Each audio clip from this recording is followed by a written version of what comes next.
The meeting is live on YouTube. Good evening. Welcome to the meeting of the Northborough Open Space Committee. The meeting is being conducted remotely pursuant to Chapter 20 of the Acts of 2021, an act relative to extending certain COVID-19 measures adopted during the state of emergency, signed into law June 16th, 2021. This meeting will be conducted via remote participation. No in-person attended by members of the public will be permitted. In order to mitigate the transmission of the COVID-19 virus, the town of Northborough has been advised and directed by the Commonwealth to suspend public gathering, and as such, the governor's order suspends the requirement of an open meeting law to have all meetings in a publicly accessible physical location. All members of the Northborough Open Space Committee are allowed and encouraged to participate remotely. The order allows Northborough Open Space Committee to meet entirely remotely, so long as reasonable public access is offered so that the public can follow along with the deliberation of the meeting. The public is encouraged to follow along using the post agenda, and meetings of the public. This can be seen on Northborough Remote Meetings on YouTube. Sorry for that. This meeting will not encourage public comment. Welcome all. Thank you for making time to come tonight. Can I get a verbal roll call? Start with Bill Pierce. Here. Dan. Here. Michelle. Here. Scott. Here. Brian. Here. Paul. Here. And Ashley. Here. That's great. We have 1, 2, 3, 4, 5, 6, 7, 8, including me. Don't forget Please Leslie. here. Oh, Leslie, I'm sorry. Right there in the middle of my screen. Are you here? I'm thinking about it. Now my feelings are hurt. I might leave. That's all right. I know you'll come back. Okay, glad you all could make it for this postponed date from the 27th due to town network issues. Hopefully those are corrected, Mia. Everything good? Yes, it looks good. I hope so. Me Very too. good. I think we have a pretty brief agenda, so we'll try to keep it moving. The first item on our posted agenda is the update on 615 Howard Street. Conservation restriction was finalized. Is there any information to share, Mia? Nope, I sent out the email the same day, but I just wanted to make the announcement in the meeting and have it recorded in the minutes that it was finalized and recorded at the Registry of Deeds, and the land is protected in perpetuity. That's great. While we're on the subject for Howard Street, is there any movement on the other homeowner next door? About 2 or 3 weeks ago, they did request the name of the surveyor for 615 Howard Street, and I provided them that contact information since they already had, half the property lines. So they know we're willing, the ball's in their court, so to speak. Yes. Great.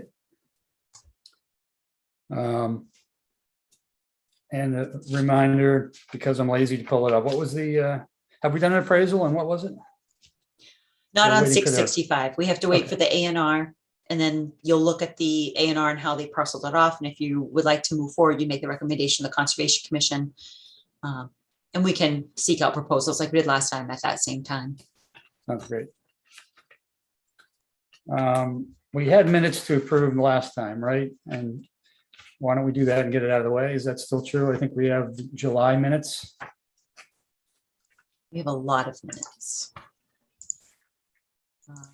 And by while I look how many you had given us. We have July, we have August. June and May, Aha, 4 sets. Where would you like to start? And do you want me to pull them up on the screen? that's great. We'll ask if it's necessary. I personally have reviewed them in detail. Is there any comment on the May minutes? And if not, a motion to approve.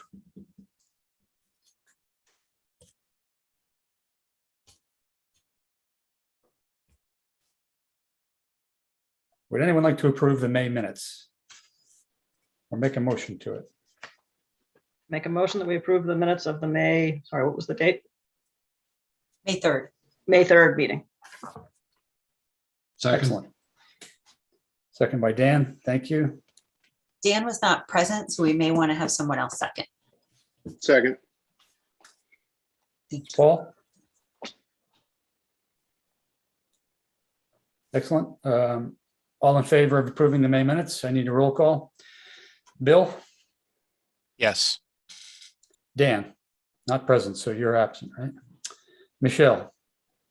I was absent. I wasn't. Also on the committee. absent, not on the committee yet. Scott? Not on the committee yet. Correct. Brian? Yes. Paul? Yes. Ashley? Yes. And John, yes. And Leslie, did I get you already? Again? Leslie, sorry. Yes. May minutes are approved. Leslie doesn't like me, but.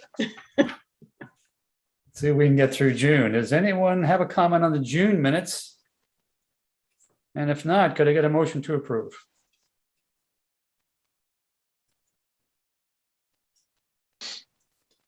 Move to approve the June minutes. Thank you, Ashley. Second. Second. Second. Oh, sorry. Second from Leslie, is that right? I think I was 3rd or 4th. Same as a Space. second. Any comments? Otherwise, we'll take a vote to approve by roll call. Leslie? Here, or I, yes. Bill was not present yet either, so sorry, Bill. Brian? Yes. Paul? Yes. Ashley? Yes. Dan? Yes. June minutes are approved, and me, yes, June minutes are approved.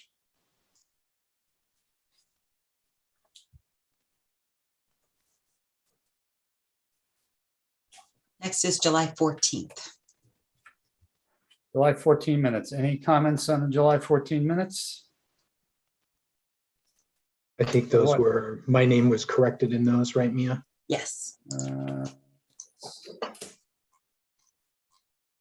Yep. Members in attendance at that one was Scott, Brian, Anthony, no longer with the board, Leslie, John.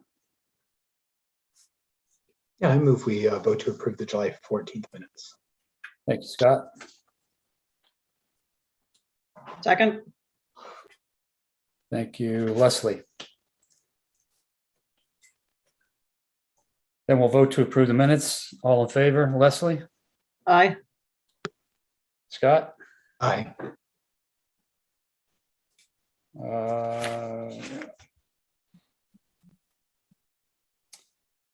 Brian?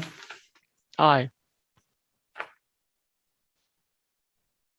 And John. That's all that was here. Minutes are approved.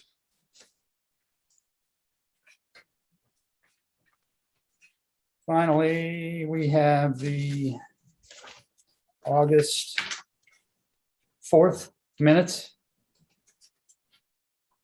Members of attendance were John, Dan, Leslie, Brian, Scott, Michelle, Ashley. Likewise. Any I think comments on those were- August? Those were corrected as well, Mia, on my name. Yes. Great. Also correct, yes. I move Comments the. on August? Oh, sorry. Go ahead. Any comments on August minutes? Otherwise, could I have a motion to approve? Yeah, I move we vote to approve the August minutes. Thanks, Scott. Second. Second by Dan. Thank you. Vote to approve the minutes. Leslie, Aye. Dan, Yes. Brian, Yes. Scott, Yes. Michelle, Yes. Ashley, Yes. And me, approved. Yes. Thank you for getting that out of the way. Thank you. Elaine was able to catch us all up. Thank you to her as well. So this is our next meeting. The next bullet on our agenda was open space and rec plan, conditional approval and required information. Mia, what does that mean? Means the state conditionally approved the plan. It's in place. We can apply for funding with this conditional approval, meaning that we've submitted a plan and it's acceptable. It's just missing a few bits of information. Our large table inventory needs a little more work. They want to know funding sources and protection levels. So Sarah and I are working on researching those into the deeds. They're also looking for scenic and historic inventory a little bit more, maybe some geographical features. We are lucky that the Trails Committee recently did an interpretive trail update on Edmund Hill, providing like a benefit to us of giving us a whole bunch of geographic features we can include. So those will be added. And then the last thing is we have a list of ADA assessments required. I would like to share my screen just to show you the list. Can you see this Excel spreadsheet? Yes. So the requirement from the state is all town-owned conservation land. So this is considered our list of town-owned conservation land. All we submitted was Memorial, Assabet Park, Kearney Park, and the Senior Center. We have Mia, to, I did Ellsworth McAfee. I did submit that one to you. could you resend it? I couldn't find it. Yeah, I'll try to find it somewhere. Yeah.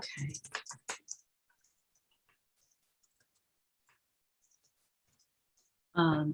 So we're looking for volunteers for these, and then your input, you can do extra if you'd like, because this is also conservation land within the town. So you can see town-owned conservation land. We have things like Green Street, Watson Park, Mount Pisgah.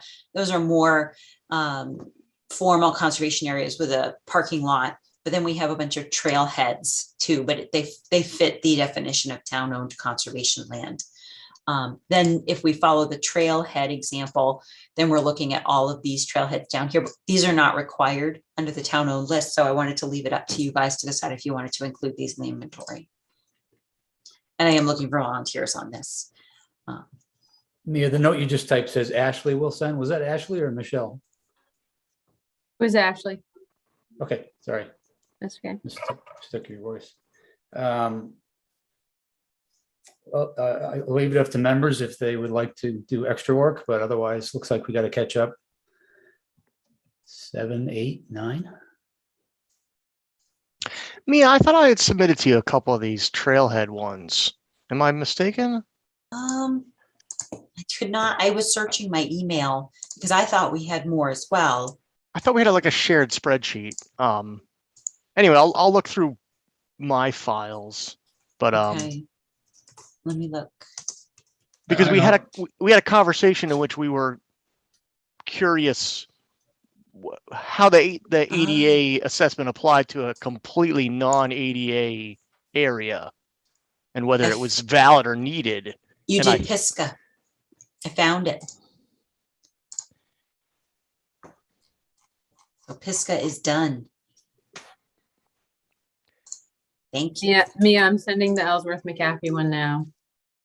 Thank you.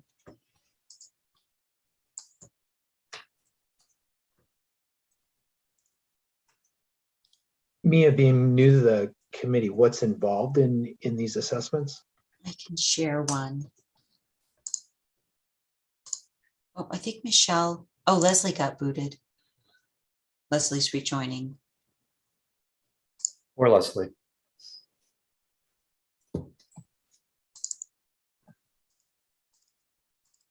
It's not Leslie's night. Yeah, sorry, I all of a sudden my window, I could hear everybody, but the window was gone. I finally just had to leave the meeting and come back in. Could not get my window back. Anyway, I'm back. Can you see this blank location facility program? Yes. There's a lot of things to fill in, but I can show you what a filled in version looks like as well.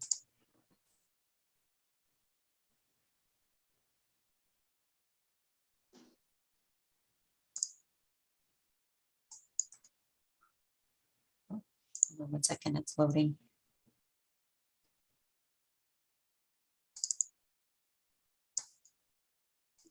It's a big file.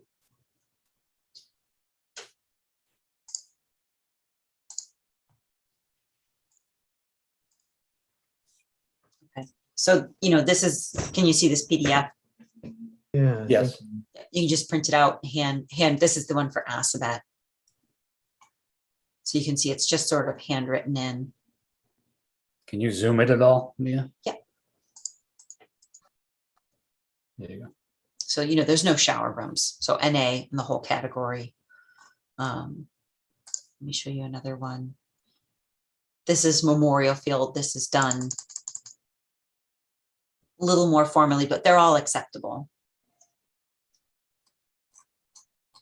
You can see most of it is none, because most of our facilities are not ADA accessible.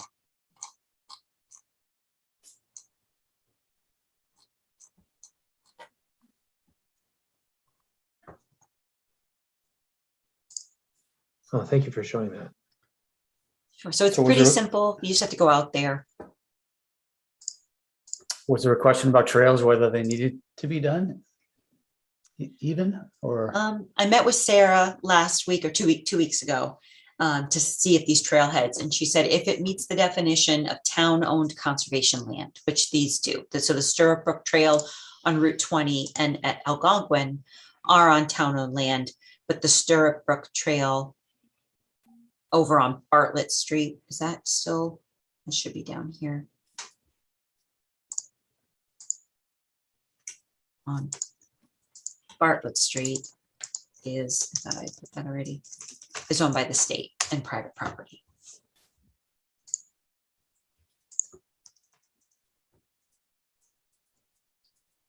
John and me, I would volunteer to do Watson Park then. Okay. I mean, I Thank can do Green Street. Thank you. I can do all the Stirrup Brook ones.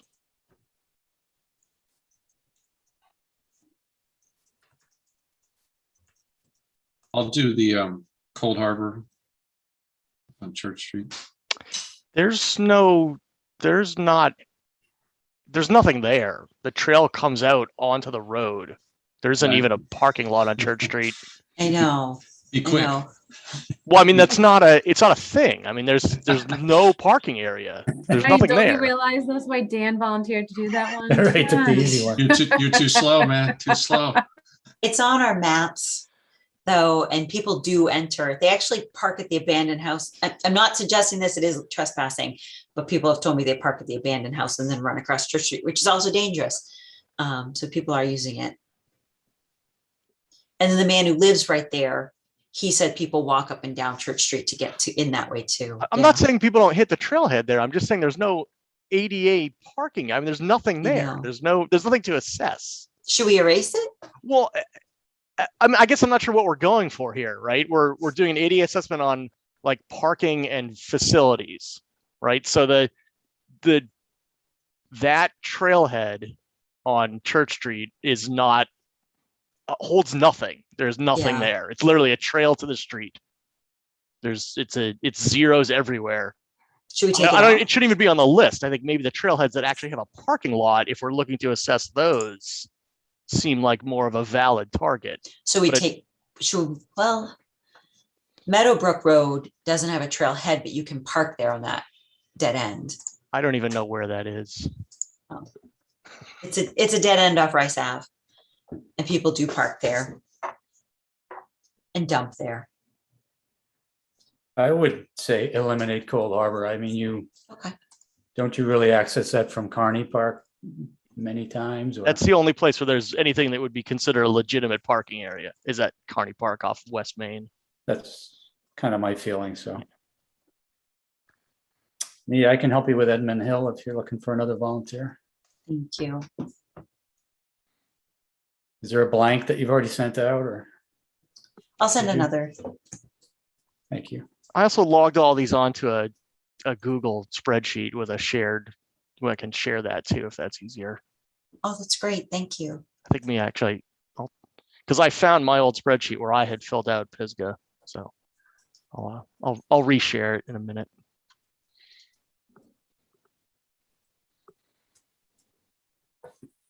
Okay, All right, so that's Yeah. it. We'll keep working on that. okay. And- No other actions required by us for the open space plan? Not at this time. If any of you have any scenic historic, I mean, we already had that scenic and historic inventory from the historical commission. We're looking for more like geologic features. If any of you know any distinct geologic features on conservation land, let me know. Excellent. Okay, the next item up on our agenda is the Whitney Street properties, 429 and 432. And since we had some members not present over the last few meetings, I guess if you don't mind me, bring us up to speed. Apparently, these properties are still for sale and there is still a willing buyer, isn't that right?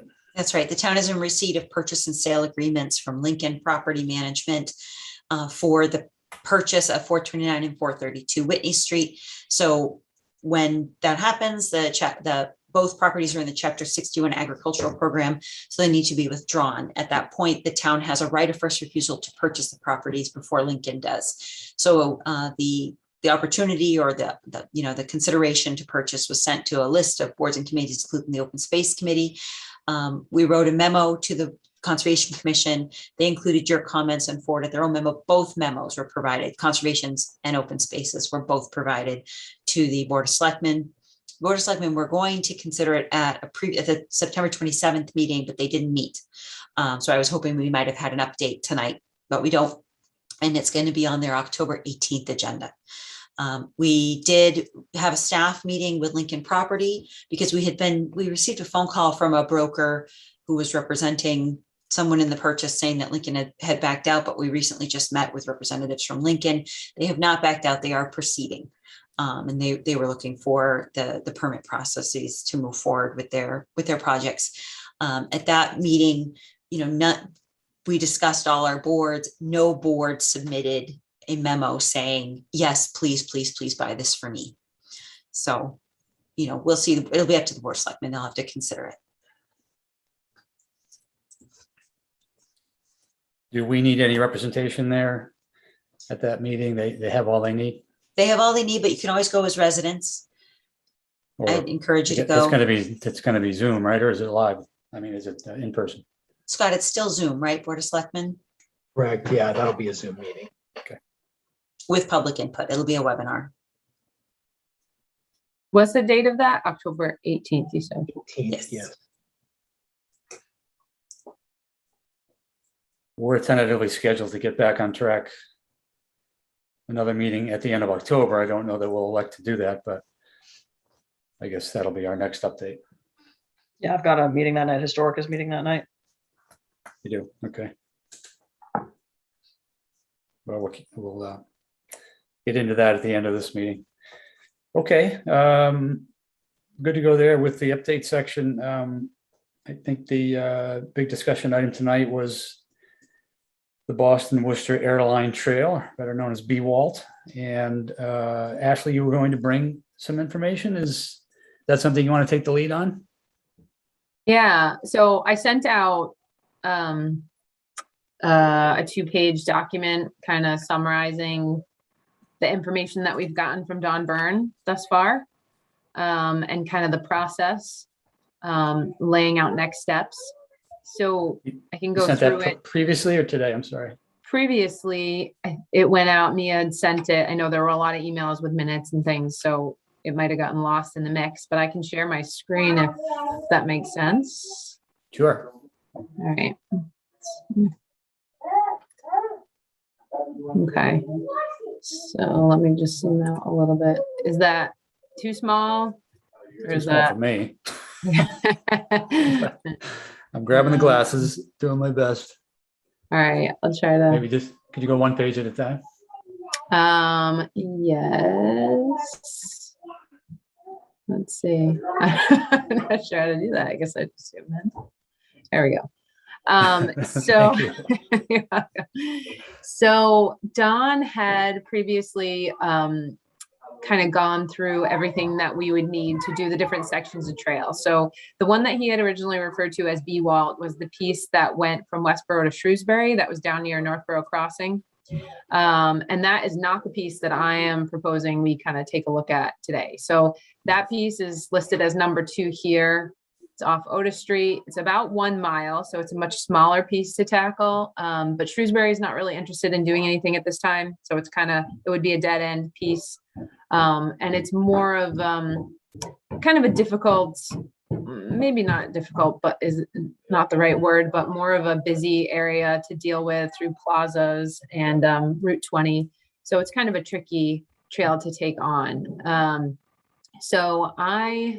He also took a look at a trail connection from Westboro to Berlin, which is about 6 miles. It takes advantage of some trails that we have and a lot on the aqueduct. This is kind of the piece that seems the most logical right now. My next step is to reach out to the Berlin Conservation Commission and just talk to them about their piece. There's a very small piece in Berlin that would be required to make this meet up with the Mass Central Rail Trail, which would be a really cool benefit. Westboro is currently in process. They've completed their feasibility study and are, I think, working on finding funding and negotiating easements to try to get going on this. So this piece seemed like a more realistic piece to actually look at this time. And what Don listed out is that it would provide a connection to Lake Chauncey Beach in Westboro, Algonquin Regional High School, commercial property in Northborough, Casey Field, Memorial Field, Edmund Hill Woods, Northborough Senior Center.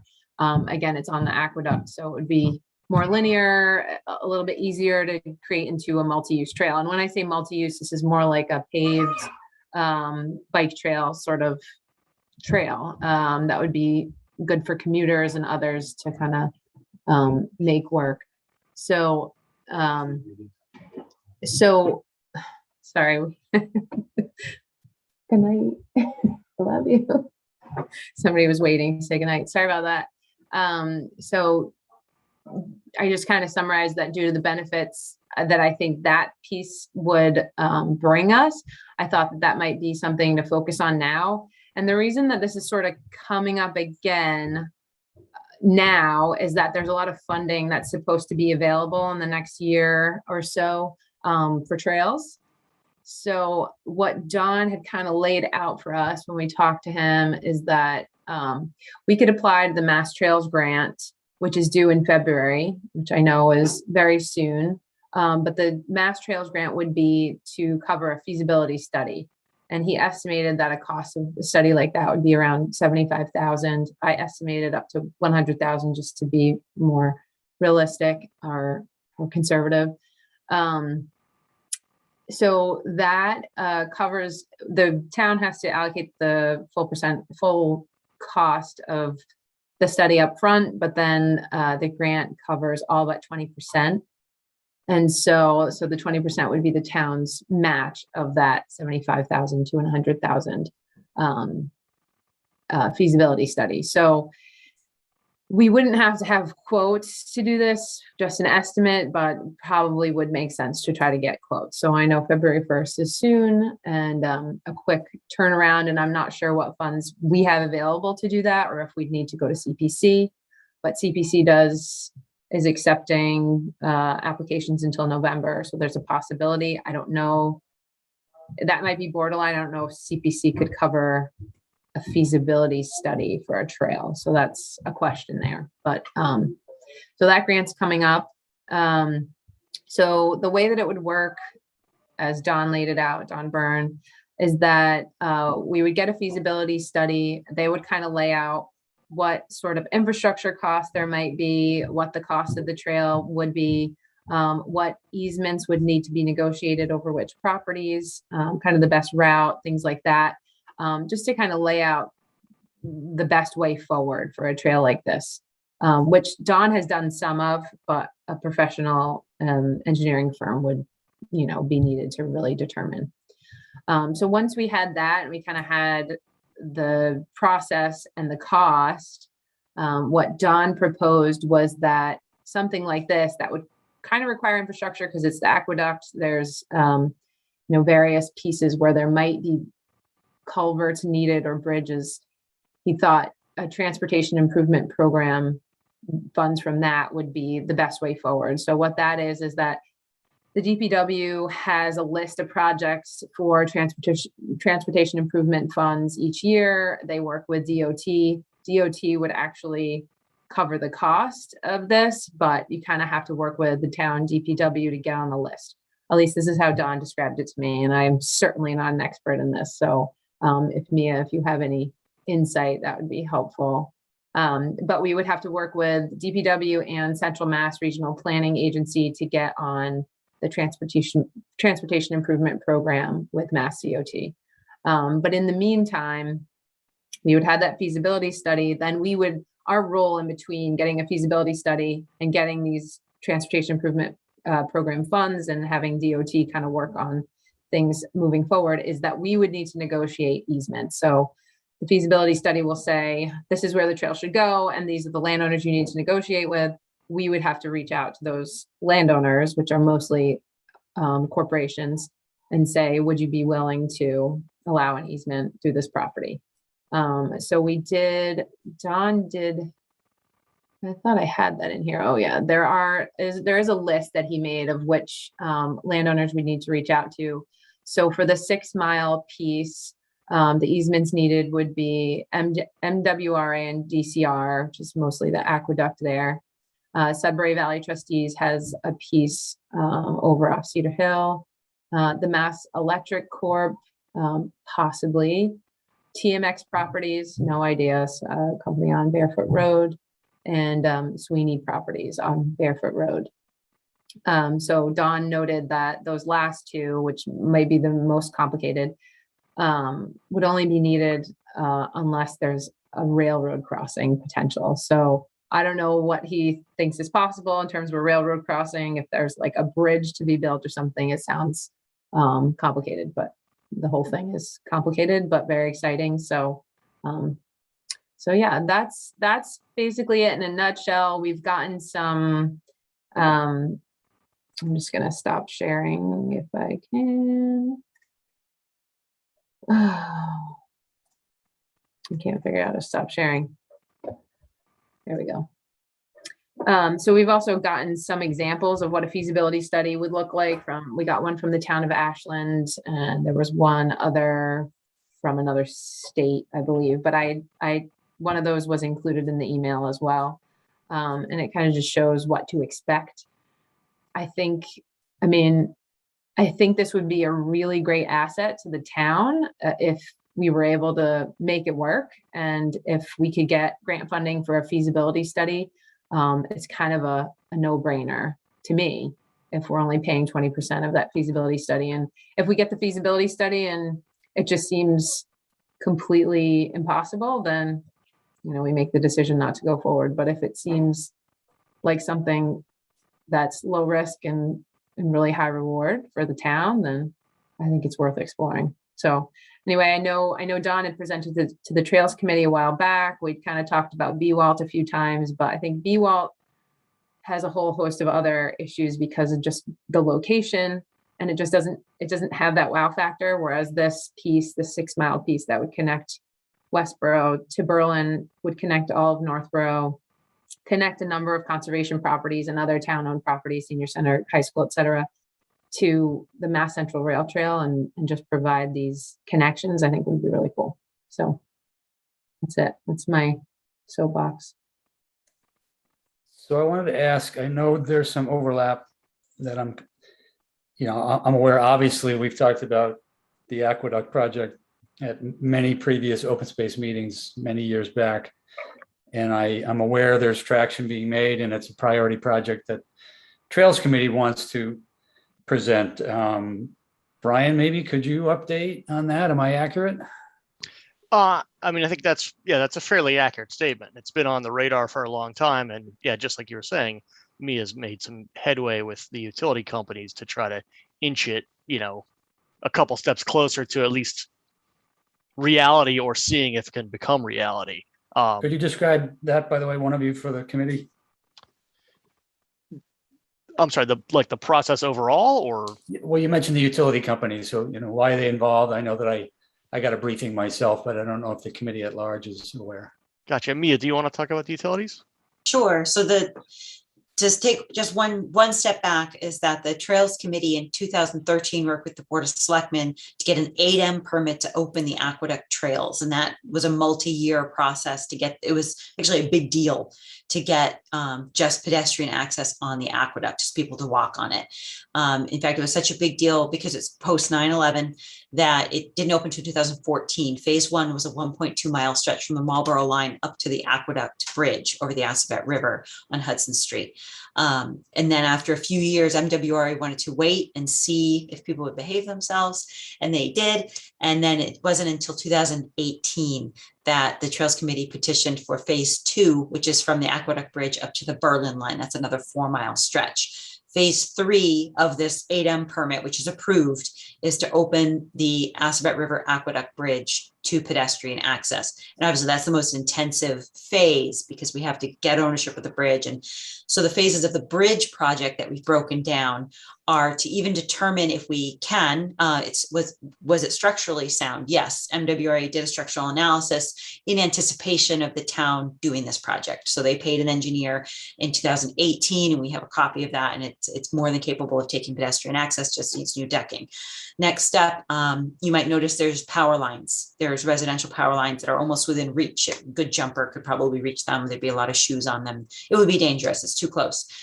So Fred Litchfield and I, the town engineer, met with the 3 utility companies who own those lines. Grid owns the poles, and one set of lines, Spectrum and Verizon. Got them all out there in late March to see if it was even possible to move the utilities.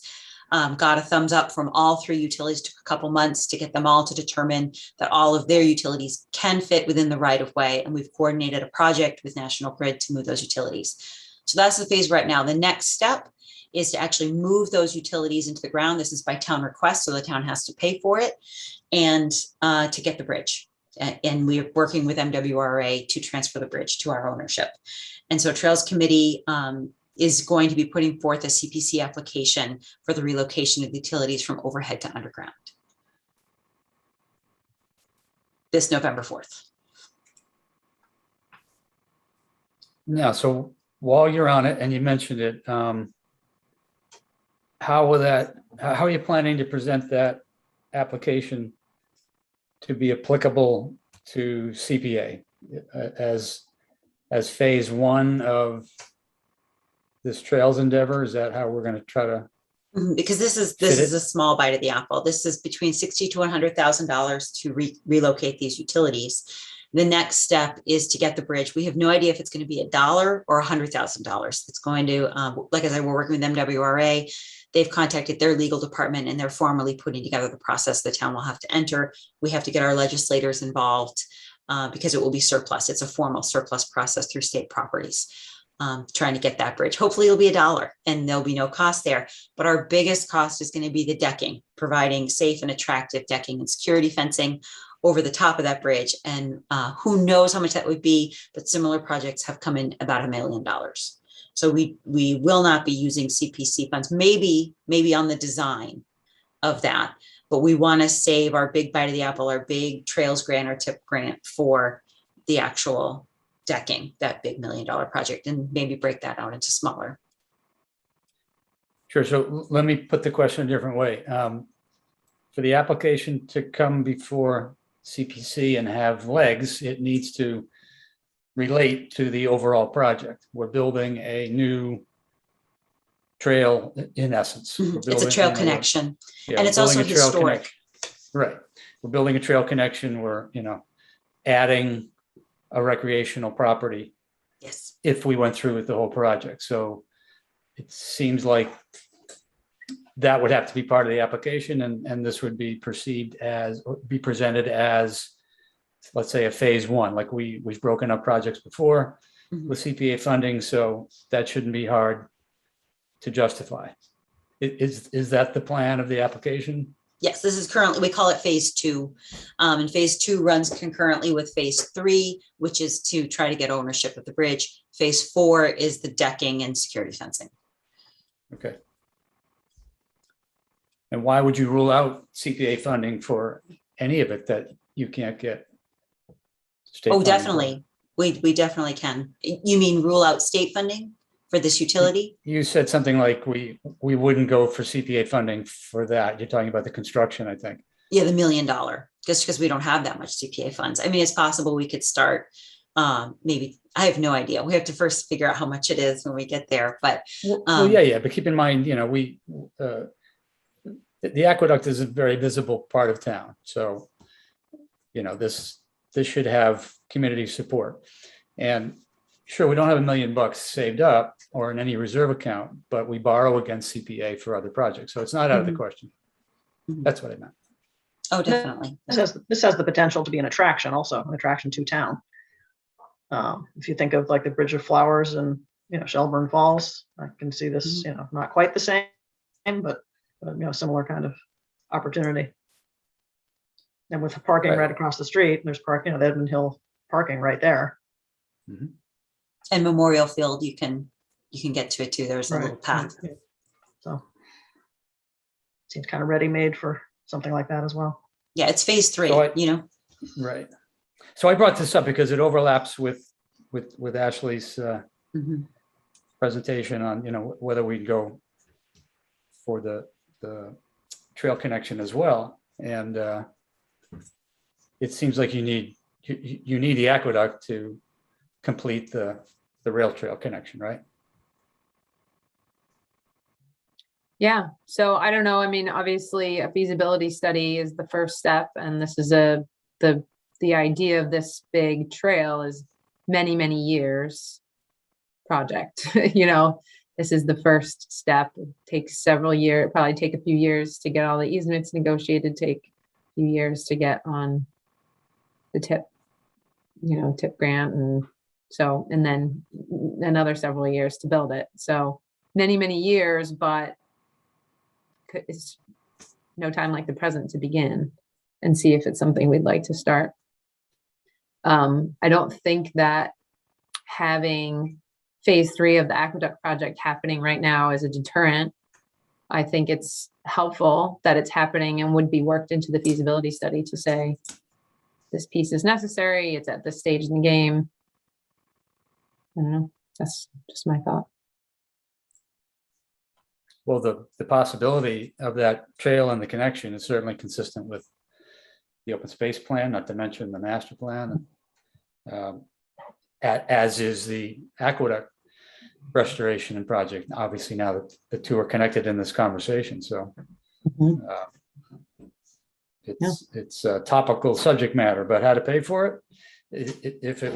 If you were going to CPA for funding in the feasibility study, I think it'd be the same question I brought up before. It would have to be tied as a phase of a bigger project that, Right. CPC decides to put forth, and then because you have to pay for it up front, as you mentioned. I don't know any other. Well, Yeah. The other possible source maybe is the conservation fund. Yeah, and I don't know what's in it at the moment. That's another question that we'll cover in a minute. There won't be much in it if we pursued the other Howard Street property, for instance, because I think that 615 used a good majority of the balance, and then town meeting this year restored 400,000 back to it. So I mean, if timing's right with the feasibility study and the grant comes in, which grants would be awarded in the summer, probably wouldn't get the reimbursement until the following summer. So summer of 2023, then you're getting replenished at that point. But I don't know what the Howard Street, I don't know what their timeline is. So open this up to other members. I was kind of setting the stage with the overlap between the aqueduct and the Trails Committee's effort, and then your presentation. anyone else like to offer comment? I had a couple questions. Ashley, you said you sent the Ashland presentation. Do we have a handle? Was there a narrative report that went with that as well? There's I a larger assume- document. Yeah, I assume there was, so let me get that from Don and I can send that around. If he has well, I can actually just reach out to the town and see if they'll share it. And then did you mention Westboro had done a similar feasibility study for one of their portions? It just would be interesting to see what we might expect from a sample, feasibility report, just to see how much depth they get into. Yes, definitely. They had one done that they actually got it redone recently. I think it was just completed recently, Westboro. Oh, that would be good then. Yeah, so I'll ask them to send that over. And I think I was able to reconstruct, I was messing in GIS here and following the aqueduct. So I see how that list of potential properties that might need easements. I think I'm following. I think got determined. I'd like to try to make a better map because it's really hard to follow that map. So yeah. Yeah, I think that would be good if that's relatively easy to do. Is have something that's a little more zoomed in and might indicate exactly where the trail might fall in terms of the portions of the aqueduct and everything. Yep. So I think, Scott, to your question about the sample, I think there was an email from Mia in June. Scott, I don't see you on this, but I can forward it to you, of basically Westboro's sample feasibility study that they did, which is actually posted on their town website. So I could just forward it to everyone, on this meeting. But that'd be great. Pretty, link us to that. Yeah, I mean, looking at the feasibility study, because I think I had asked this question in our last meeting. Obviously, the cost is what it is, but you are getting a very detailed, shovel-ready type of report that goes through all the different scenarios. What is required for all the different properties you need to go through, the types of whether it's going to be paved or whatever the case is. But I think, John, my question. So, is all we're looking for tonight is basically just, comments on Ashley's proposal to try to get the feasibility study pushed forward for town meeting, or what's like the actual process that we're looking for tonight? Yes, I think that's the goal of the discussion.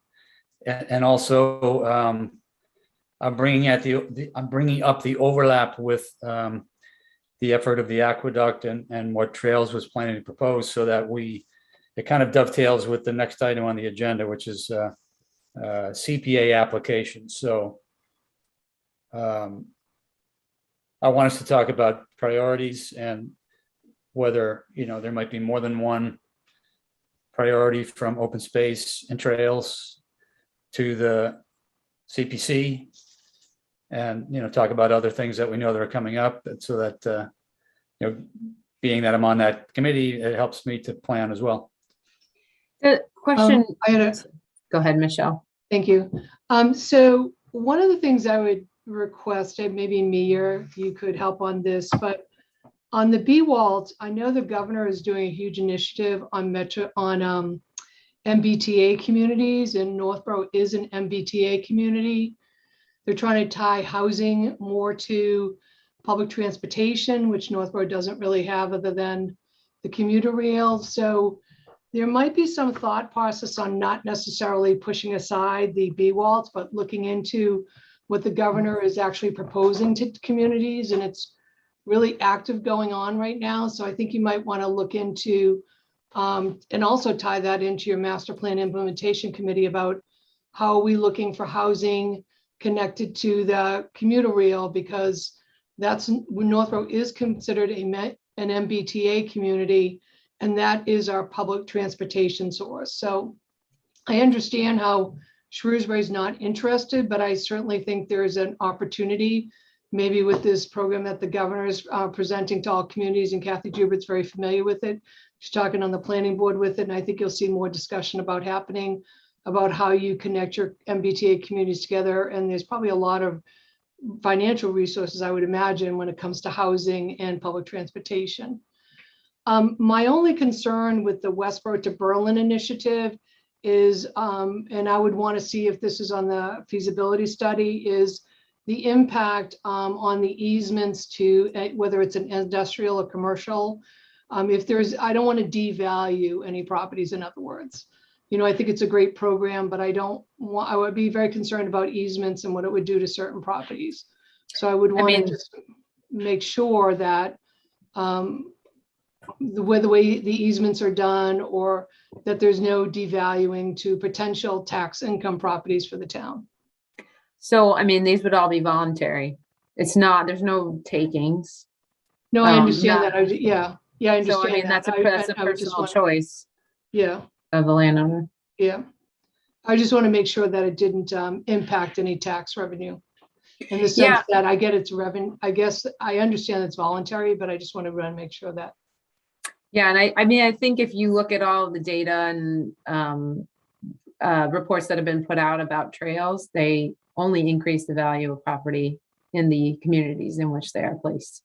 So I don't see that being an issue, but obviously even every landowner would have to consider that and whether it impacts or limits their ability to make money with their property.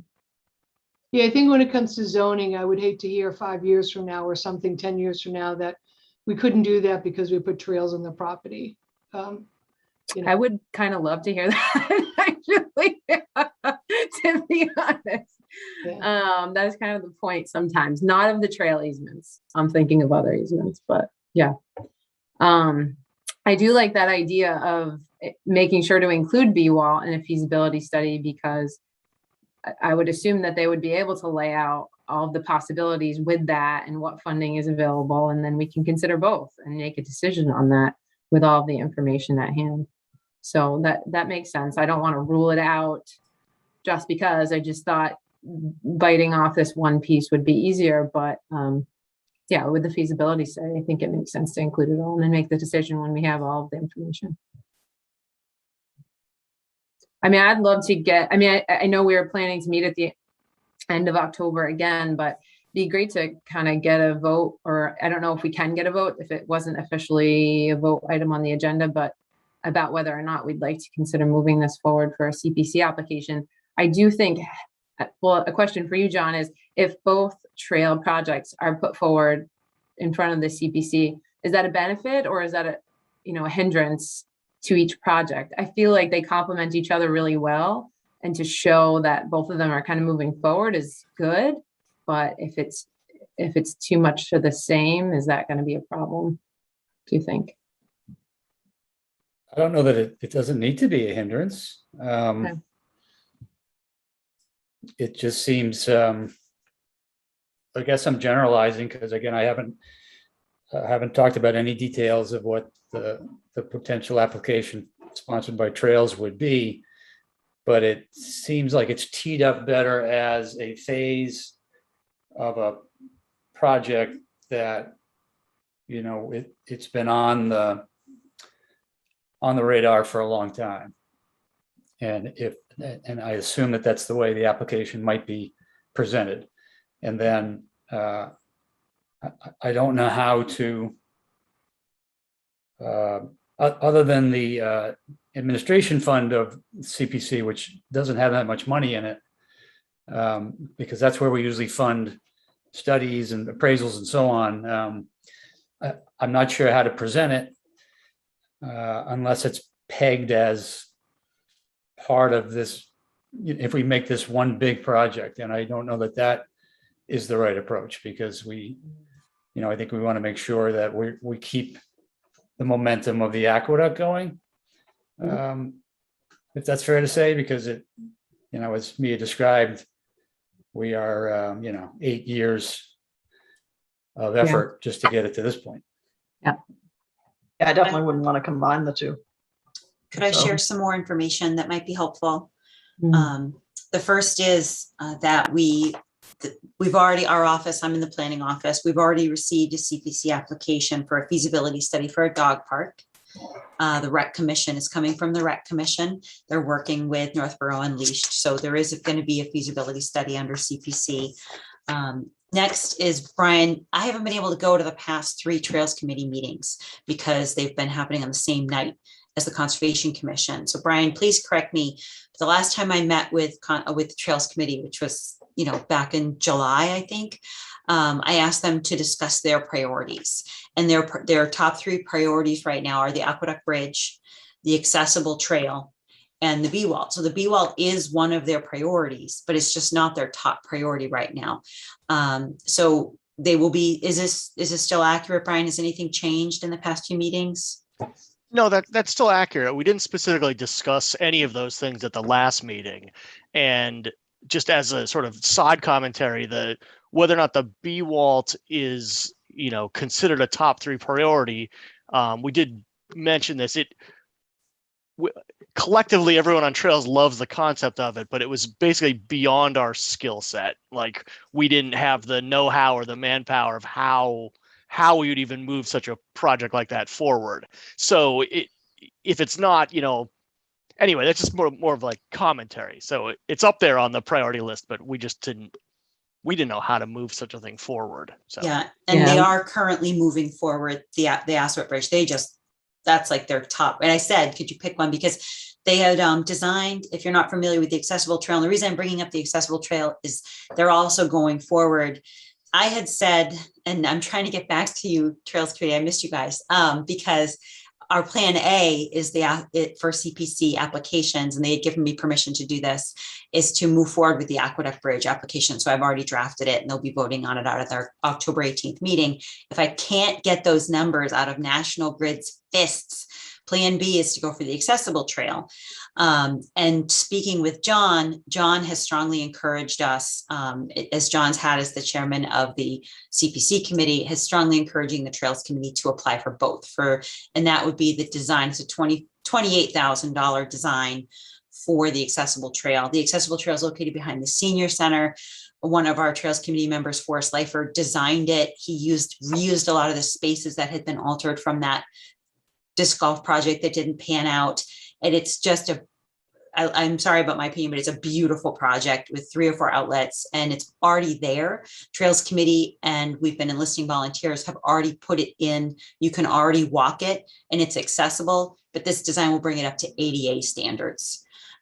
So that's also going to be a CPC application from Trails Committee, most likely. They're going to be voting at their October 18th meeting. What are the 2 dollar figures for those 2, Mia? Just curious. So the Aqueduct, for the dog park, it's $35,500. And this is for a professional landscape architect to do a site analysis survey. It's basically a feasibility study. They're calling it a site analysis survey and base plan development, and that analyze 5 sites. And then the Aqueduct Bridge is $60,000 to $100,000. We don't have those numbers yet. It's based on industry standards of $300 per linear foot. And then the design of the accessible bridge to ADA standards will be $28,000, and it'll be a little over $200,000 to get that put in. And that would be after we get the design, I'll be doing the environmental permitting, and then it'll be a shovel-ready project. And we're hoping to go for funding for a trails grant to put that accessible trail in to finish it off. It's just the right amount, that $200,000, and shovel-ready. I think it'll be a really great candidate for that kind of program. So how much funding does the CPC have this round to grant for open space projects? Maybe it's the same number every year. I don't even know. I don't even keep up with that, John. It's not, and I failed to get prepared for the meeting. I was going to have that number at my tip of my time, but in round numbers, the revenue will be close to 700,000 if it's not over it. That's been rising a little. I don't know the matching amount yet. That usually comes around November 1st. The match has been higher because of changes in the legislation around CPA, which is good. And then there's still more unreserved account money, which is essentially banked money that's not yet committed to any of the three core categories. Right. And so each year we analyze where we could try to use some of that, which we did last round. It was, pretty big because we had a number of big projects, and we did get the 400,000 into the conservation fund that we'd been sort of pausing on for years because of things like White Cliffs and so on that were taking priority. So, there'll be $1 million or so to potentially allocate. Of course, 10% of revenue's got to go to at least 10% to housing, at least 10% to historic, whether that's in reserve or toward a project. And 10% to an open space, with the remainder available for open space or rec. I guess my thought is with kind of numbers like that, it's possible that, is there any harm in trying for a CPC, put it in a CPC application, and if it doesn't get it and the other trails projects take precedent, then that's okay. And maybe we revisit other ways to cover it. I don't know. It's my thinking, but I don't know if that's a good strategy or not. I would not discourage that effort. I just, just sitting here right now, I'm not sure how to tee it up. Okay. I can try to take a stab at it. I don't. Yeah, and then What's see, the harm? I'll do a little research back on what we've done historically and maybe what other towns have done historically in the CPA database. Whether or not we can treat it as an independent application for the feasibility study with the reimbursement potential. Maybe the application is, contingent on the fact that we're getting the reimbursement. You seem fairly confident that that's available if you meet the deadline? Well, it has to be competitive. It has to be a good application. So I can't say for certain, but I think that would be a good, I would welcome that contingency. I think that's smart. Yeah. I'm concerned about the state programs and the DOT programs, in that if we, they generally, I was speaking with other department, I'm not a department head, I was speaking with some department heads about how we often, we didn't get our DOT shared streets program for the accessible trail. And it's not that it wasn't a great project, it's that Northborough doesn't check enough boxes. We're competing against everyone in the Commonwealth. We have no environmental justice. We have a high median household income. So I worry about using up the chips on the state programs on a feasibility study when we have these two other projects that are the Trails Committee priorities right now. So it's not that the B-Wall isn't an awesome project. It's just that it's not the priority of the I'm also staff of the Trails Committee. And Brian, you can feel free to speak. Brian's on the Trails Committee and very active there. I wouldn't want us to use up this opportunity and then not be able to fund those projects a year or two down the road because we spent the money here. And then one more piece of information is I was speaking with MWRA, trying to go through that legal process for how to surplus the bridge. And I said, on a side note, has anybody else paved an aqueduct for a multi-use trail? We were thinking about it, and it would be a great project in Northborough. And they said, no one has ever paved an aqueduct, and they don't think it would be possible. So, I will definitely look into that more. I asked him, because he's already contacting the legal department to see about surplusing the bridge. And I said, could you also ask about the likelihood of us being able to pave the aqueduct?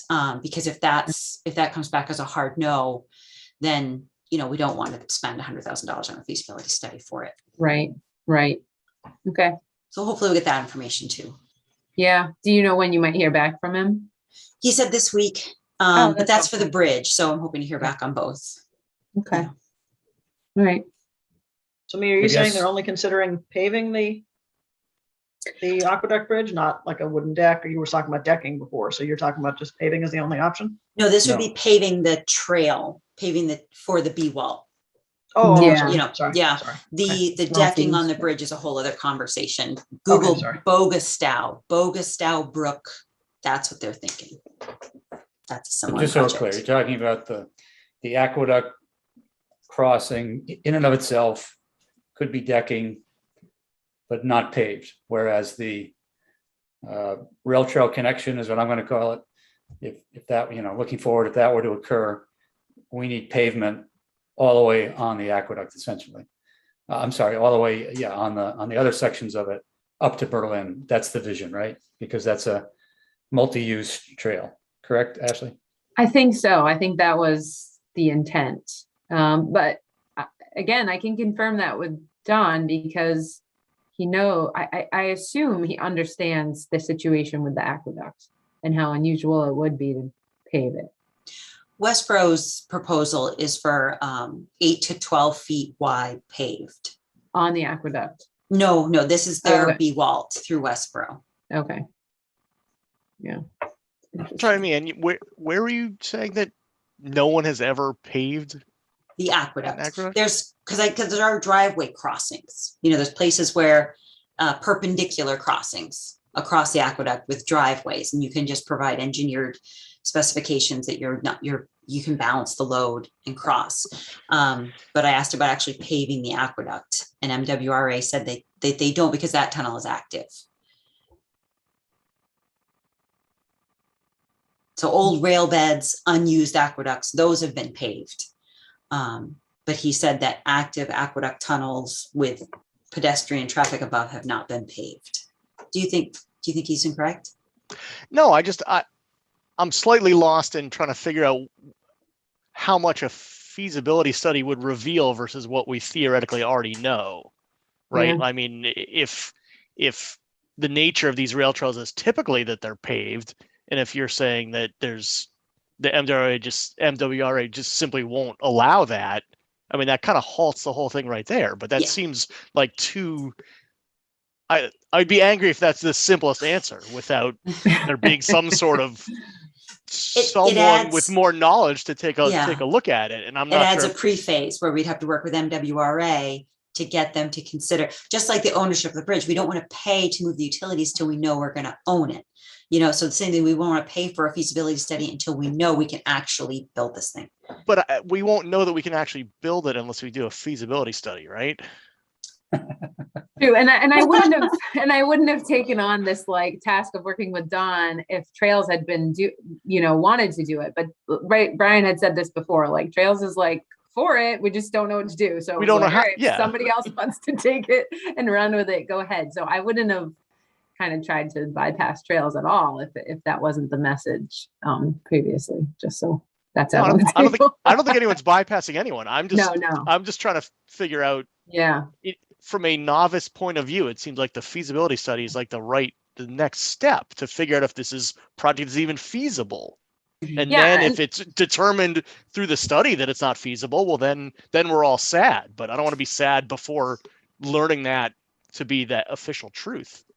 Yeah, and I hear what you're saying too, Mia, about other projects being better for Mass Trails grant and wanting those to take precedent. So, but does that mean maybe try for CPA funding without the contingency and don't get in the way of these other projects going for the Mass Trails grant and just go forward? I mean, it's not a huge dollar figure. It's not tiny, but it's not unreasonable. If we Advice can, I would offer, Ashley, is Mhm. let's just say you're the champion of this project for tonight. yeah. And if you want to take the time to start drafting what that CPA app might look like, and at the same time, this key piece of information that, there's no way you can put pavement on any of the aqueduct surface, that could, if that's a deal killer, then so be it. But if you want to continue forward that it might not be, and then bring it, just to be in the ballpark of the, I don't know what it is, 1st of November or 4th of November deadline for the CPA app. The committee's pretty flexible on the timing of those, but I right now I don't think we'll probably meet CPC until December, and probably December and January.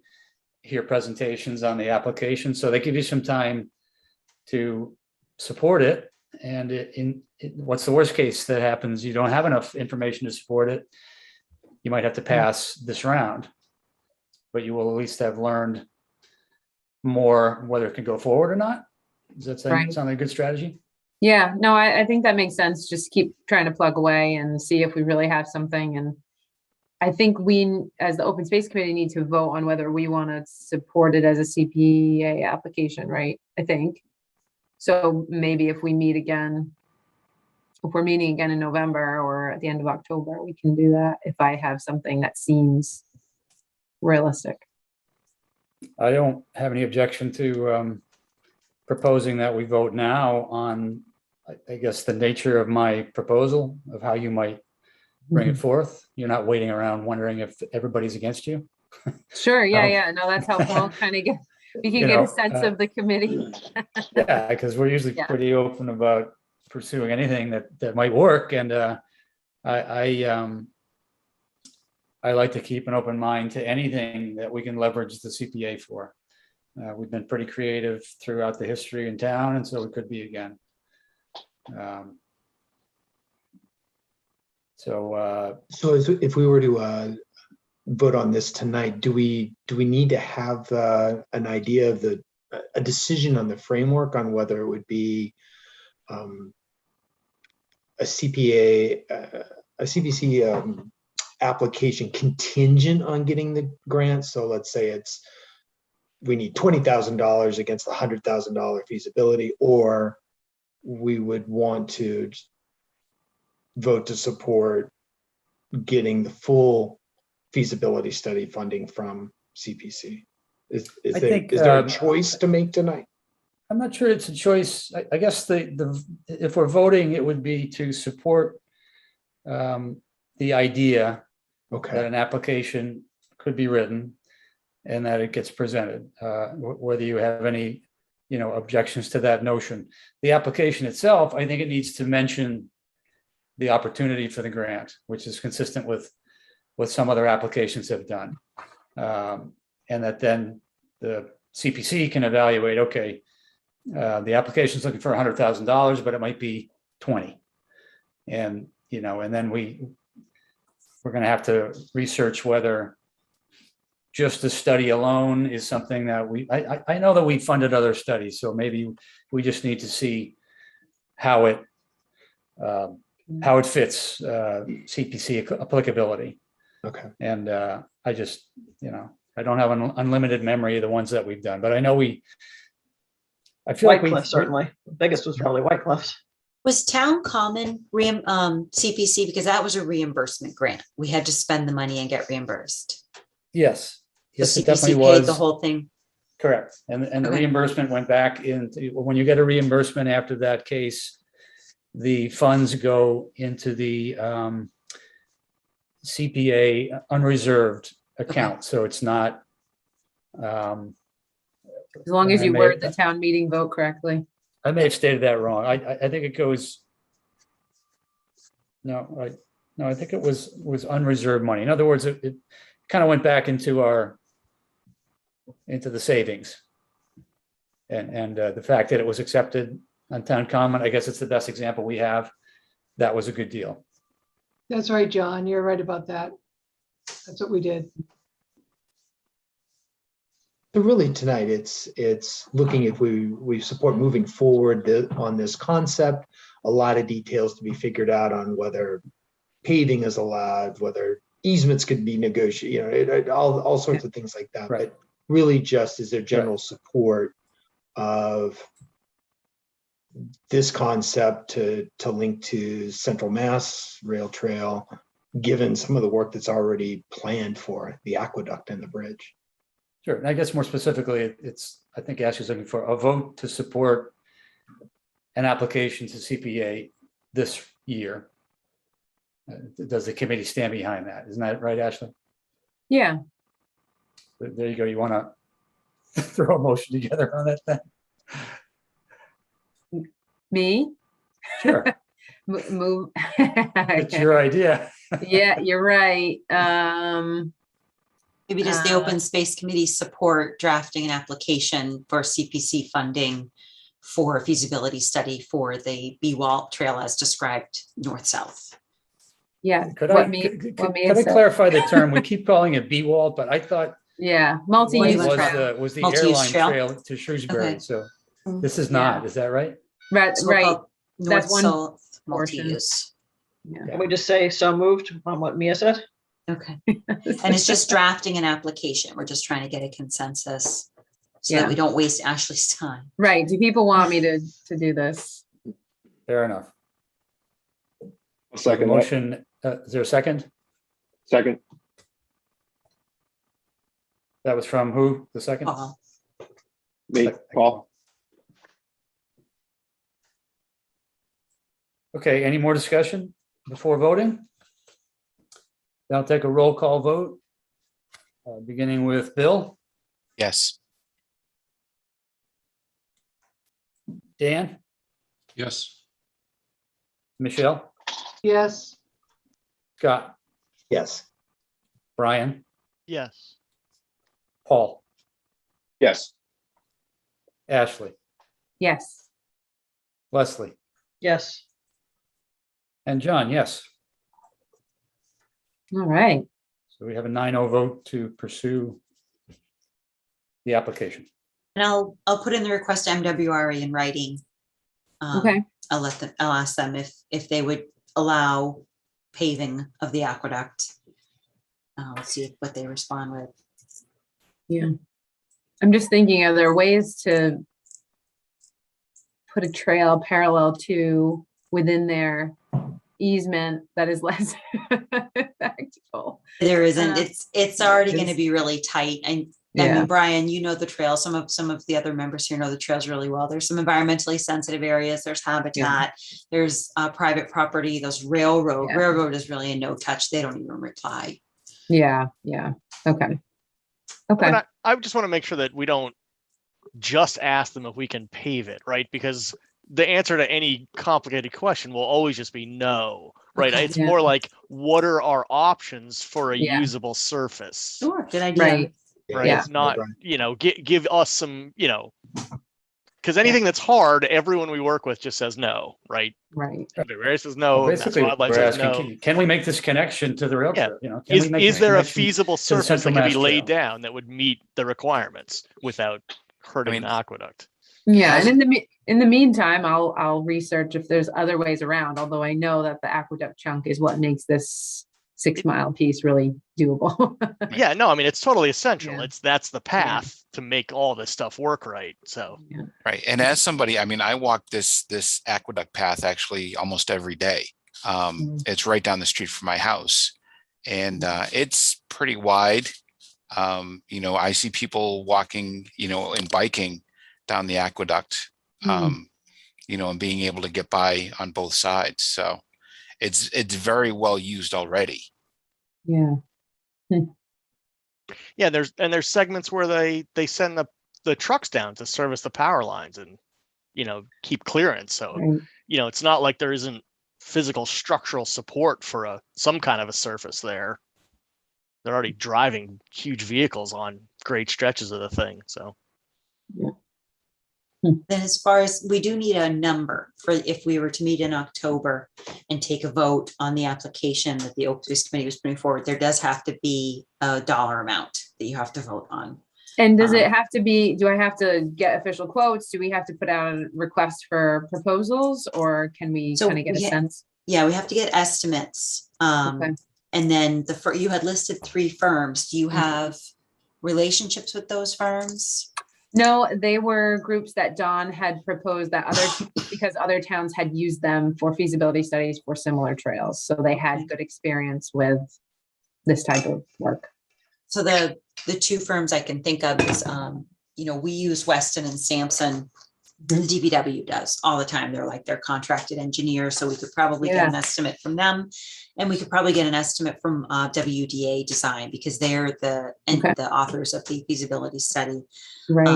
And then just looking at those 2 numbers, come up with a number you'd like to move forward. Because it has to be something that you base your number on. The CPC Yeah. committee will ask, where'd you get this number? Right. And then I know for the feasibility study for the dog park, it was under a certain amount. There's a certain amount where the town doesn't have to go out and doesn't have to go out to bid. I think it used to be 30,000, maybe it's 40,000 now, because this is 35.5. Or maybe they did get 3 estimates and they selected this one. So if you got estimates, we wouldn't have to go out to bid unless we got the CPC approval and then we knew it was going forward. But then we'd have to go get bids probably. You have to go get bids, yeah. Okay, but at this stage, we just can get estimates from the two. Yes, Okay. that's right, John. You take estimates, right, for CPC estimations. Yes, and I envision that wouldn't be, if you're in a certain ballpark, let's just say it's $100,000. If that's the number, then that's what's on the table as the potential high end. That's kind of what we want to hear. And then I feel like we've just voted unanimously to allow the application to go forward. So I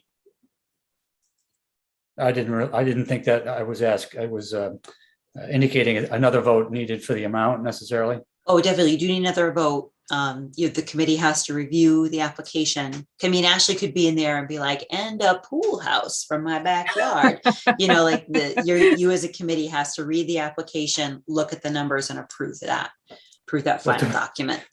To be honest with you, that's the procedure we ask the applicants Yes. to do before it comes to the CPC. And it happens about, 30% of the time. Oh, really? I always hold my boards to it. My boards always get to see the final Well, I mean, application. for instance, I think we got a good plan. So keeping on the subject of CPA applications, usually we're talking about, do we want to ask for more money to be placed in the conservation fund? It's almost a yearly exercise by the committee. As I mentioned before, we had put it forth and it had been bypassed by the CPC numerous occasions due to higher priorities. Last year, our number came up. There weren't as many competing priorities, or let's just say it was available to do. And so we finally succeeded getting $400,000 more.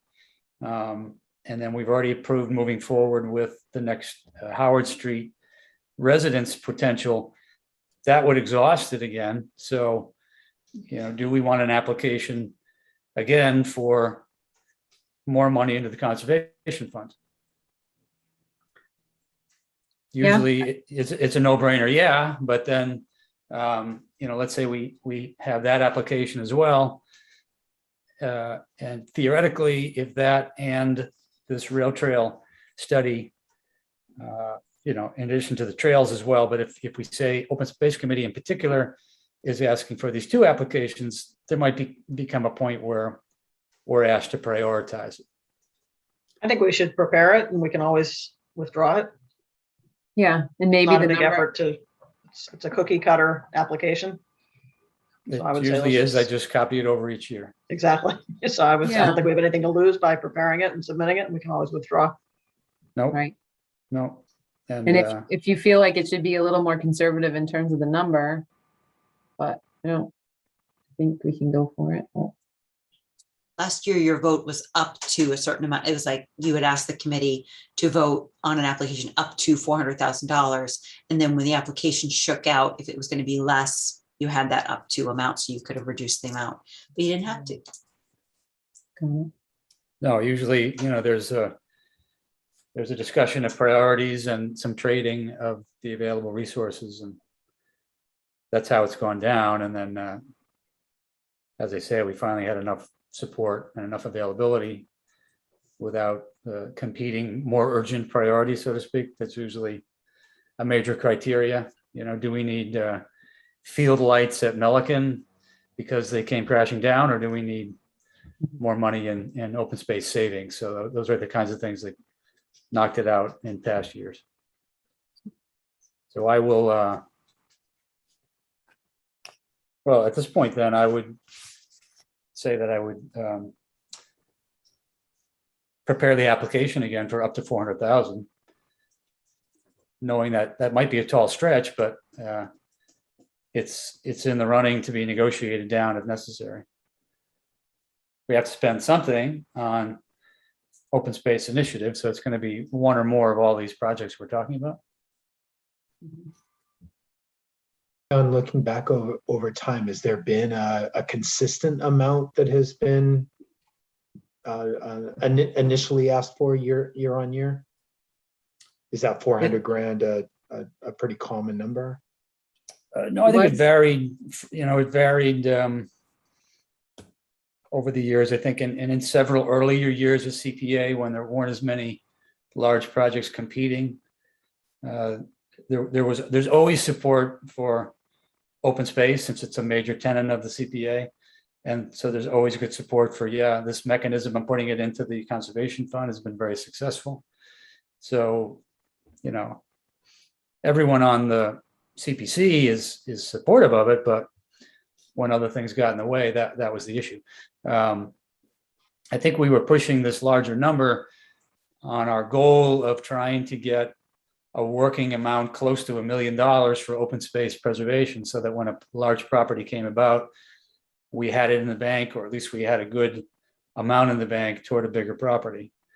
And we've been active using it for, a number of parcels that fit the criteria really well. And, that's been successful. So we'll make the same case again. In my opinion, that's what I would do. And let's see what else shakes out of major initiatives. I don't know of any big, huge ones, but I didn't come fully prepared either. Well, thanks for explaining that. Sure. So- That makes sense to me. Yeah. I guess in the spirit of making it official, I would entertain a motion that we prepare a CPA application for conservation funds. So moved. Second. Very good. We'll take a roll call vote on that, beginning with Bill, Yes. Dan, Yes. Michelle, Yes, Scott, Yes. Brian, Yes. Paul, Yes. Ashley, Yes. Leslie. Yes, but it just occurs to me that the motion didn't have the up to 400,000 in it. Is that okay? Yeah, I think you said so moved on everything that I said before that. So All of the Okay. we'll things. go with that. So moved. All those Entire things. meeting. I'm voting on that. Yes. All right. So we have 9-0 again on that initiative. And I think it's a good thing to be prepared with both types of applications. All right, I'm going to keep things moving. I threw out in an email that we're basically down to other business and our next meeting time. And I threw out in an email that we had a meeting of the Master Plan Implementation Committee. Ashley is our representative and now the chairman of it as well. And I was given a seat as an at-large member. And I did that because I thought I could help where CPA is concerned. But one of the action items that we came away with, and correct me, Ashley, if I don't say it right, but was that representatives of certain committees could go back and look at where there are activities already in progress that are moving toward some of the goals in the implementation phase of the master plan, so that the implementation committee would know that, okay, we're already working on this goal. So, activities going on, we don't need to spend energy on that. It's already running, that kind of thing, right? Mm-hmm. So I wanted to just briefly go through, I think we've already touched on a bunch of them, but I wanted to get updates from anyone on a few other items that I did not know for sure if there was activity. And I'll just start reading them off. You guys may or may not have read this thing, but it's a pretty large chapter in the master plan.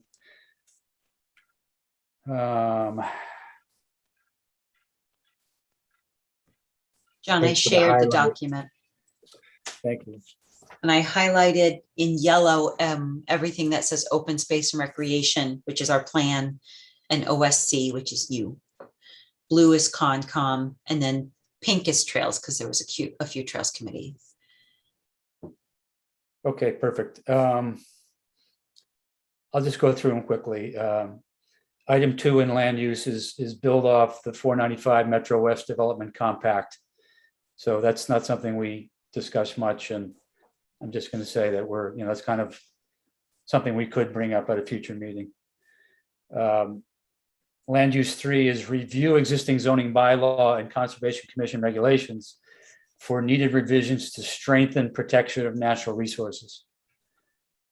This is certainly an area that we could discuss also at future meetings where, members have input around, and Concom, I think, would be more in the lead on this. Wouldn't that be right, Mia? They do it every year. Okay. So last year they increased their setbacks. And then what else did they do this year they reviewed their regulations to prohibit, they wanted the option to do additional setbacks with steep slopes and erodible soils. Turns out it's already in there. So they're constantly looking for those opportunities. We evaluated the regs this year. They also evaluated the regs to try, you might have seen that at town meeting, it failed to try to take some of the burden off homeowners for public notification. So they're constantly reviewing. They don't have any priority for next year, but they do it annually. Very good. Could you go to the next page? Yep.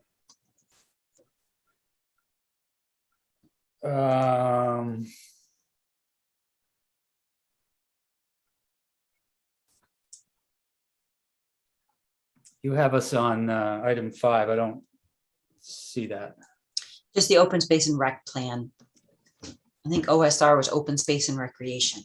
Oh, okay. Well, this is planting of street trees. I don't really think that's under the Open Space Committee's purview. There's no one's against trees, and we wouldn't be necessarily sponsoring projects specific to that. Yep, Yeah, I would see DPW was that. leadership. Yeah. Okay.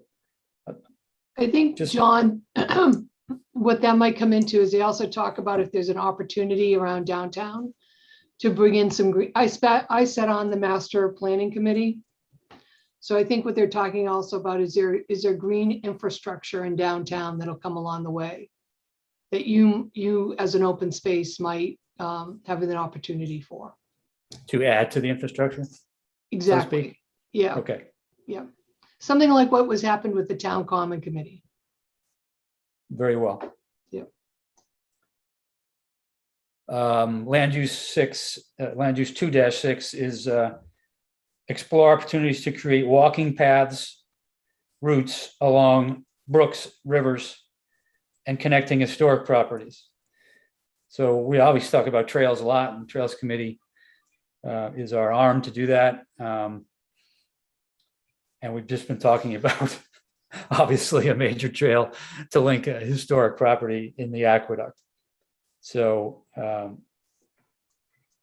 think we're ongoing with this, and we're obviously, that's the biggest one that I would say. And, I think we would bring that up to the implementation committee, that this idea of making the aqueduct passable and possibly connecting it further is a priority for the Open Space Committee. Is that fair to say, everybody?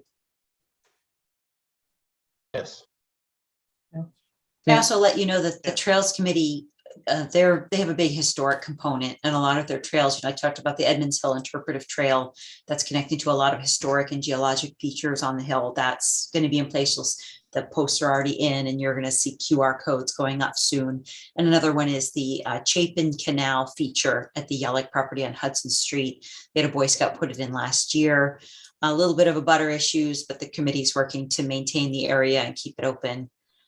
And that connects to the Chapin Canal and also to the Assabet River.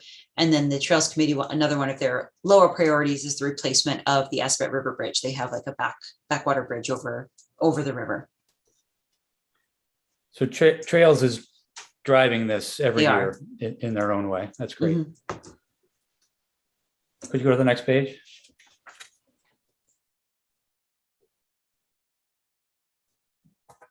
This is number 3-2. It says build greater awareness of Chapter 61 programs.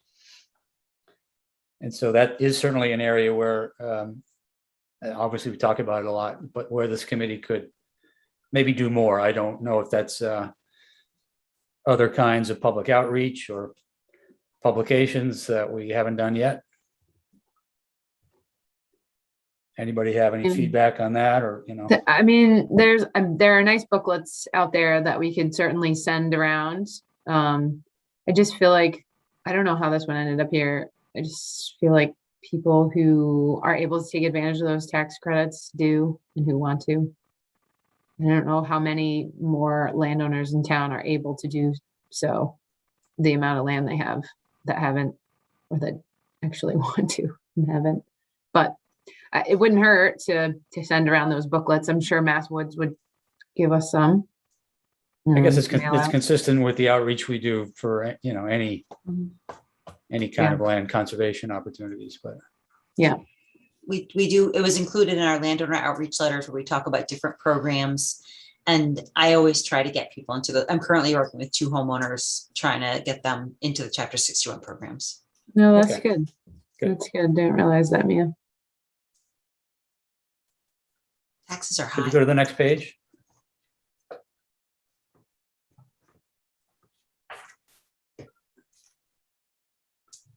This is in the natural, cultural, historic section. The first item is continue to explore adding permanent protections to all town-owned open spaces. And so I guess that's the goal would be to look for where we can add conservation restrictions where we haven't already. It would be interesting to know which ones aren't, because all of the ones under the care and control of the Conservation Commission are protected by Article 97, right? Mhm. So, I mean, there are probably a few properties that the town uses as open space currently that they didn't put under the care and control of the Conservation Commission because there's a potential use for it in the future, right? So it would be interesting to explore those and just see, is there still a potential use in the future, or is that kind of a holdover from another time? That's what I'm working on right now with that Oh, chart okay. that the state asked us to embellish, like Oh. really look at the deeds, you know, which ones. And then recently, I think probably 2017, when, I don't know what triggered it, but all of those properties on Edmund Hill, they were town owned, but not under the care and the control of the Conservation Commission. They were transferred to the care and control of the Conservation Right, Commission at right. town meeting 2017, just for that. So that could be Yeah. permanently protected. So I think this inventory will help us identify any similar situations. So that one's being taken care of there. Yep. Yep, through Yeah. you, I'm, you know, Yeah. your open space and rec plan, we're doing that right now. Great. And I would Uh, say this, the second one there, John, I mean, we're continuing, there's only a couple of remaining agricultural properties that aren't protected. And we're continuing to reach out to those folks. Agreed. Item 3 relates to the removal of obsolete dams. This really is more a Concom item, isn't it, Mia? And DPW, that's happening right now, the reservoir, Gotcha. Northborough Reservoir Dam's being removed as part of the MVP process. Very cool. Item 4, improve accessibility to information regarding resource protection efforts. It's a little bit redundant with what we talked about in our outreach letters, but just kind of the same effort, right? Mhm. Yeah. Item 5, evaluate potential to increase protection of local floodplains, wetlands, water resources in order to preserve natural resources. And I guess this is a component of every open space parcel that we look at, right? So I think it's an ongoing part of what Open Space Committee does. Yeah, it's interesting because I'm looking at that, like, the Wetlands Protection Act does that, right? And we assume usually that these wetland areas aren't going to be developed, but is that a naive assumption? Should we care more about the wet pieces? Maybe, I don't know. Would be something to think about to a little bit more. Okay, good. Could you go to the next page, Mia?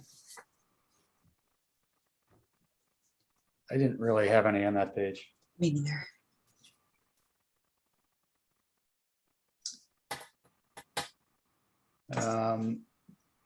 Nothing really. Oh, here's one. I missed one.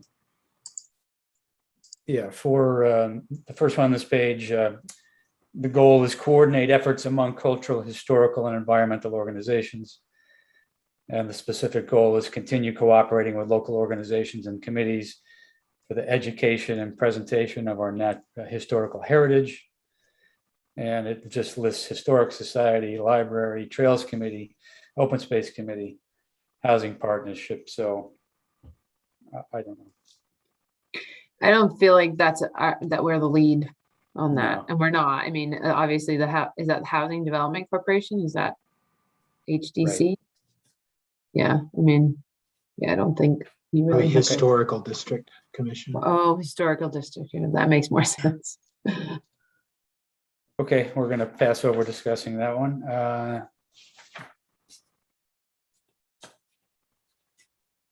Mia, I did not really see anything else until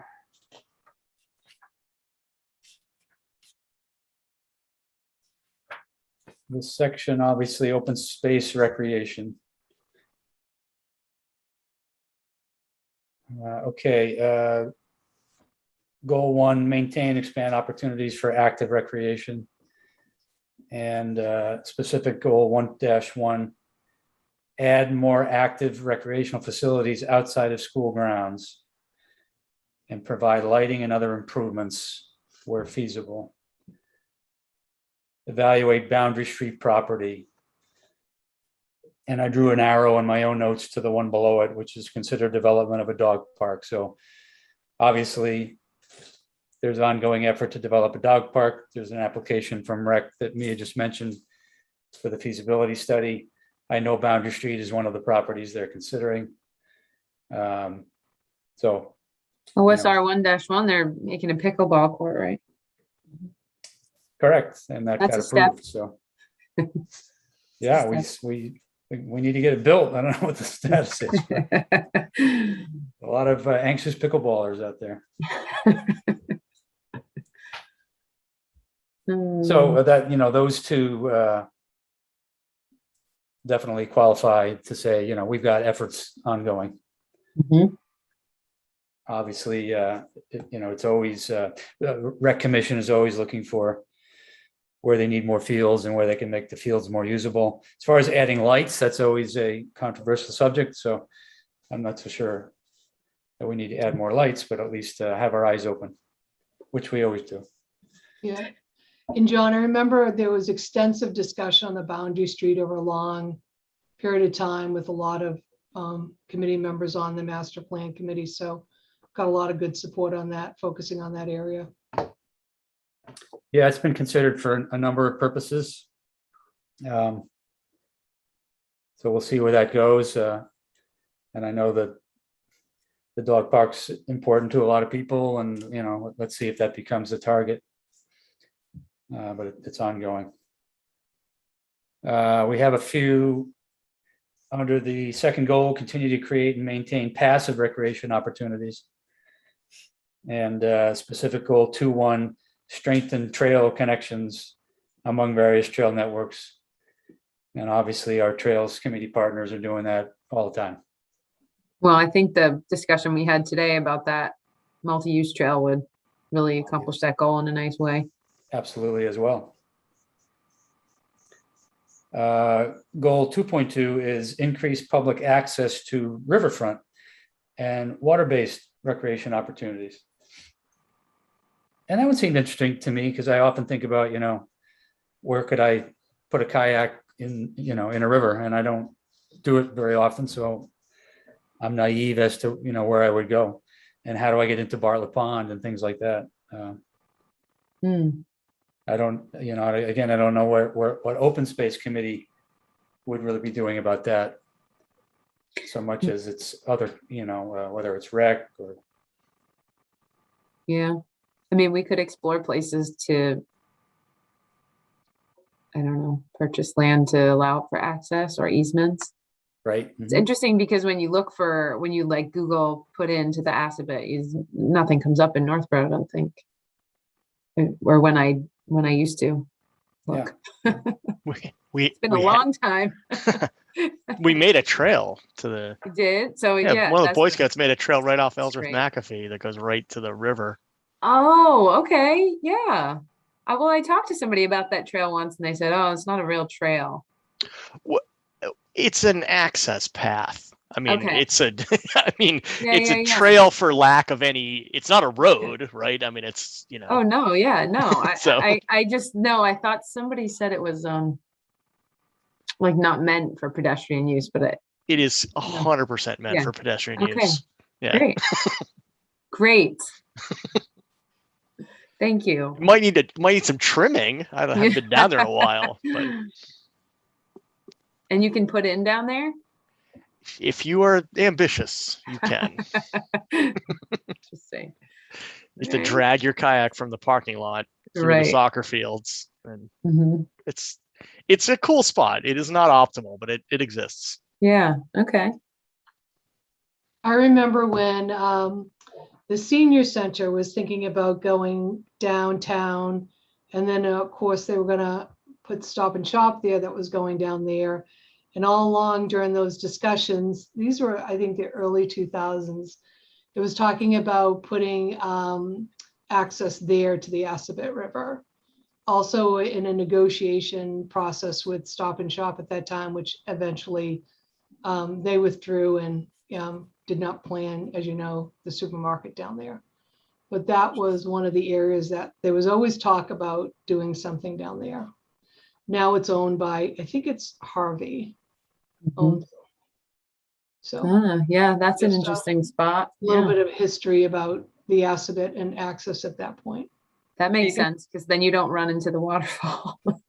You can put in a Yellock also. And there's a state boat ramp at Watson Park. Watson Park. Oh, okay.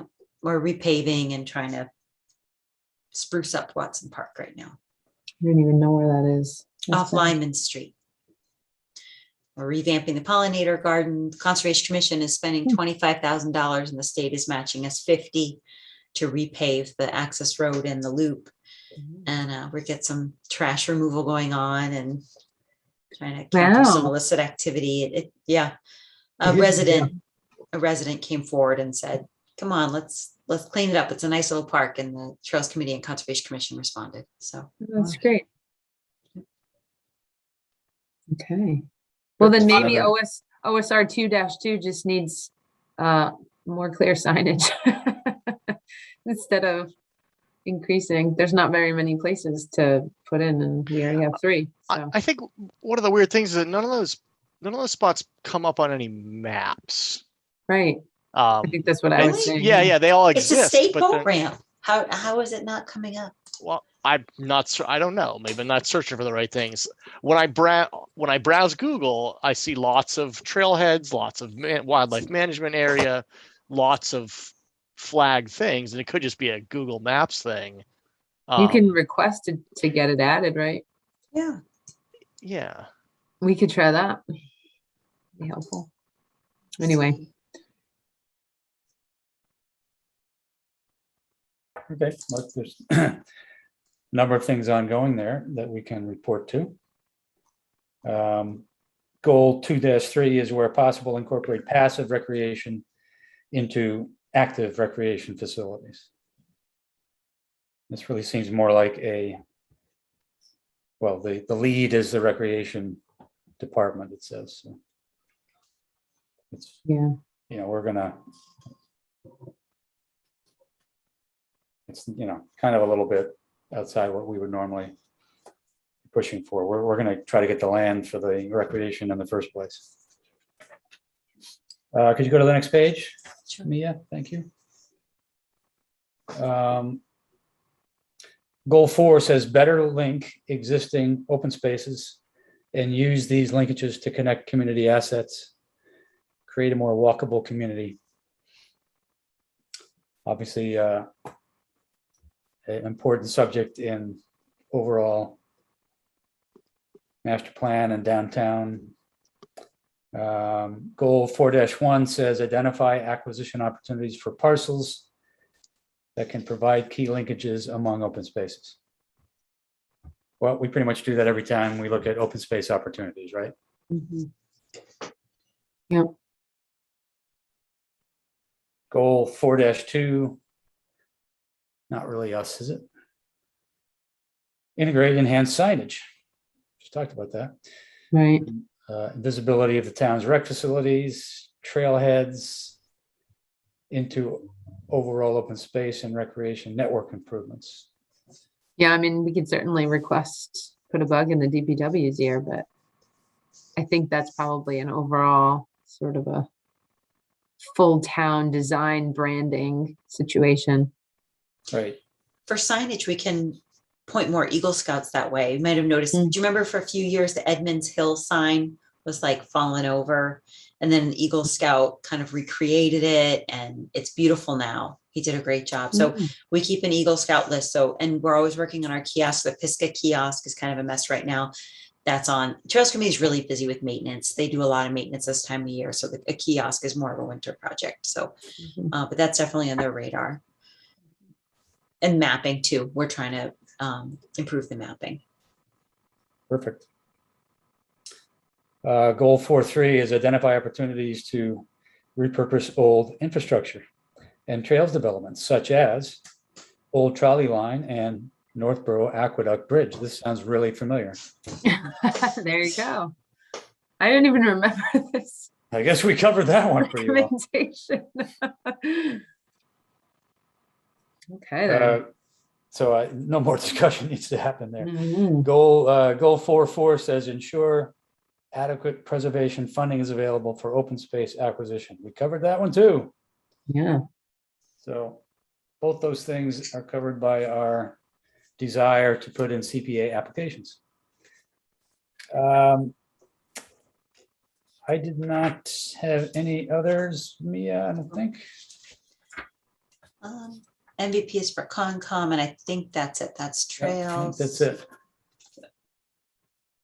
Okay, I appreciate you What did- spending the time with me to go over those. What did the MVP one say? I can't remember. MVP.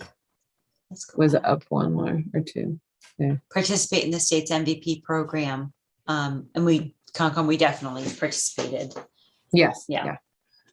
I was just wondering on the exact wording. Yep. And then the last one was about roadways and passages. And then there's finally one more about culverts somewhere. And I wanted to Yes, let you that know one. that we always do that. Every culvert, we look to try to improve it and bring it up to stream. It's really limited because it's an old town with old infrastructure. So we're limited by water lines and gas mains, things like that.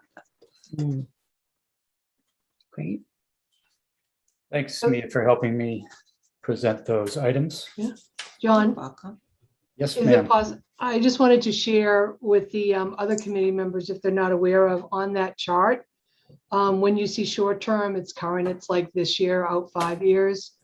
Midterm is more 6 to 10 years, and then long term was 10 to 15. So if you're actually looking at the aqueduct, which people said could take as much as 6 to 7 years, it really falls within that time frame that we had anticipated. Thank you. Yeah. There Okay. you go. Yep, thanks. With $3 signs because There should be more dollar signs. 5, 10. Good. I think fair to say the master plan committee is still getting its legs under it and trying to identify, the path, but this helps.